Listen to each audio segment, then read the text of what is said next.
Hey everyone, Devin here with Backcountry Exposure. One of the most common questions that I get is, what sleeping pad do I buy and what bag do I pair with it? Now today's video is sponsored by backcountry.com. It's a great resource to find high quality, good products that are going to give you the best sleep possible out on your backpacking trips. And better yet, if you are confused about, do I buy a 25-inch wide pad or a 20-inch wide pad, or should it be tapered, or what R value do I need?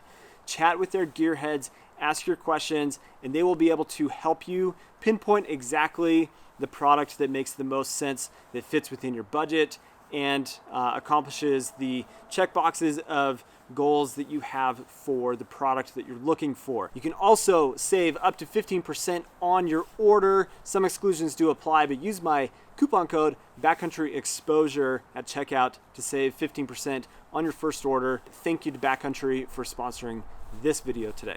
All right, let's dig into sleeping pads first and foremost here on this discussion about how do you choose and put together the right sleep system. Now what's important is to first define your goal and decide what you need out of a sleeping pad based on your sleeping style. Are you a stomach sleeper, a side sleeper? Do you only sleep on your back? I'm a side sleeper and I really like a 3 or 4 inch height sleeping pad so that my hips don't ever have a chance to dig into the ground, and it gives me all of that great comfort and support that I'm looking for in a sleeping pad.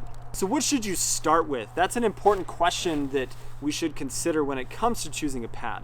And for the most part, the pad that you should start with should fit within a 3-season type of backpacking setting, meaning that you're going to be out from late spring through the summer to early fall. You could be experiencing temperatures down into freezing, kind of like that 32 degree, 0 degrees Celsius temperature range. And that's where I suggest that you start with an insulated sleeping pad that has an R value in the 3 to 3.5 range. This allows for you to have enough insulation between you and the ground. And so pads like this Q-Core SLX from Big Agnes that has a 3.2 R value, this is going to provide you the amount of warmth that you would need for those temperatures that you would experience. Something like this Etherlight XT that's insulated. This is a 4-inch pad. Fantastic, super comfortable pad. Anything that fits within your sleep style, back, side, stomach sleeping, and gives you the R value that you need, it's going to be a great place to start with the pad that you choose.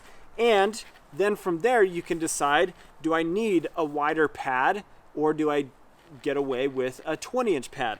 This is 25 inches wide, where looking at this Nemo pad here in front of me, this is a tapered mummy style 20-inch pad. Do I get away with this? Now how do I pair that with the right sleeping bag? Well, for 3-season backpacking, I'm going to at least want to have a 20-degree sleeping bag with a sleeping pad of that 3.2 or 3-ish range R value. So something like this Sierra Designs. This Sierra Designs Nitro is a solid combination for 3-season backpacking. Pretty much where anybody that is getting started is going to put themselves in with their first sleep system.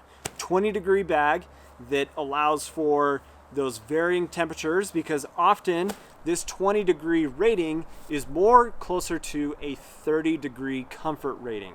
So I allow myself that room for being able to layer up if it gets really cold inside of my bag, or I can unzip, and in really warm temperatures I've got the ability to kind of move between a big wide range of temperatures in the trips that I'm going to be doing. So what do you do if you're in a scenario of needing just a little bit more warmth with your system, but you don't want to have to move into a whole new sleeping bag, but you want just a little bit more warmth for extending your backpacking trips into a little bit colder weather?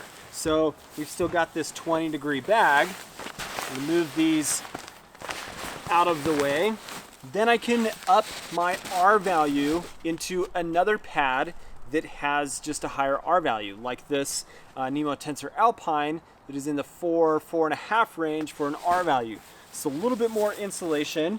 I paired that with my 20-degree bag, and I've got even more warmth, more protection from that cold from the ground, and I've got a nice comfortable system that's going to match those particular conditions and air temperatures that I'm going to experience.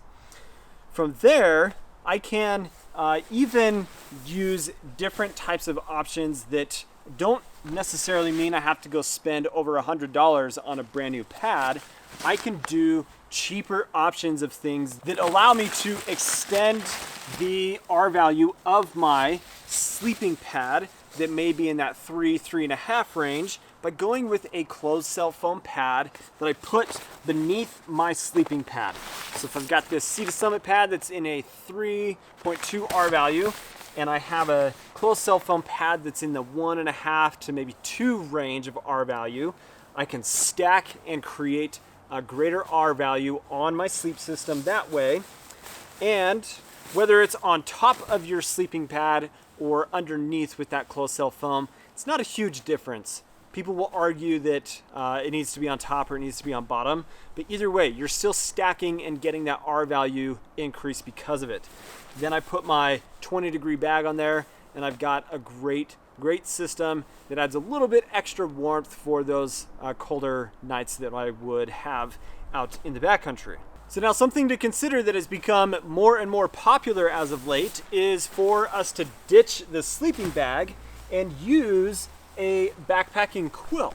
So like this UGQ Bandit, this paired with this type of system works really well. It's a great lightweight option for the backcountry and for great comfortable warm nights of sleep. You just have to be mindful of knowing that you don't have a back panel with any insulation on your bag, and so making sure that when you pair a quilt with a sleeping pad, it is a proper system. I would never use a 20-degree sleeping quilt like this on a 2R value if I'm going to be experiencing temperatures in that like freezing range or below that, even down to like 40 degrees. I want probably something closer to that Nemo Alpine that's in the 4 range that guarantees that I've got a nice layer of insulation underneath my body when using this kind of system. And that's often what I do for the trips that I go on when I am using a quilt, if I'm going to be in that like freezing range of temperatures. So let's move to the opposite side of the spectrum with really warm kind of conditions that you might experience. Then having something that has an insulation in it is probably not necessary at all. And we can go a lot lighter, a lot less expensive on our backpacking sleeping pads. And we could go something with like this Trekology pad that's way less than $100, or this Thermarest Uberlight that's a 2.3 R value, so a little bit of insulation, so I can get down into that 40-degree range. And then from there, I could get away with probably a 32 or 30-degree sleeping bag, like this one that I've got here, the Thermarest Hyperion, and this allows for not sleeping so hot. I save a bunch of weight in my system, allows for those summer trips to be comfortable. And if I do have temperatures from a cold front moving in, I've got a storm, rain, sleet, whatever that has happened at higher elevations, but down into that 40-degree lowest temperature range, this is a great setup for keeping yourself comfortable, saving a bunch of weight that way as well.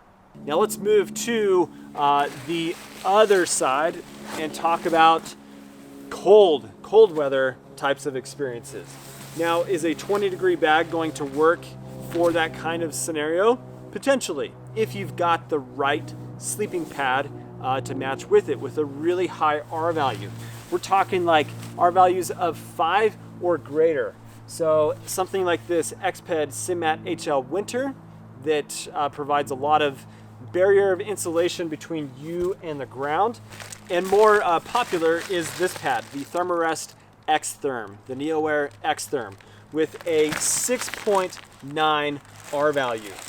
Matching that on top of a closed cell foam pad like this allows for an amazing barrier of warmth between you and the ground.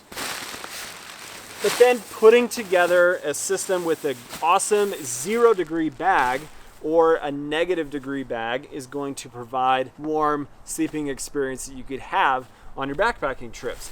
This Sea to Summit Spark 0-degree paired with the Thermarest X-Therm is a fantastic cold weather, below freezing sleep system that is lightweight and gives you that comfort that you're looking for. So to wrap things up here, the most important thing for you to consider is what is your ultimate goal of the system that you're trying to create? Are you trying to go as fast and light as possible, or do you want the most comfort that you can possibly get from your system?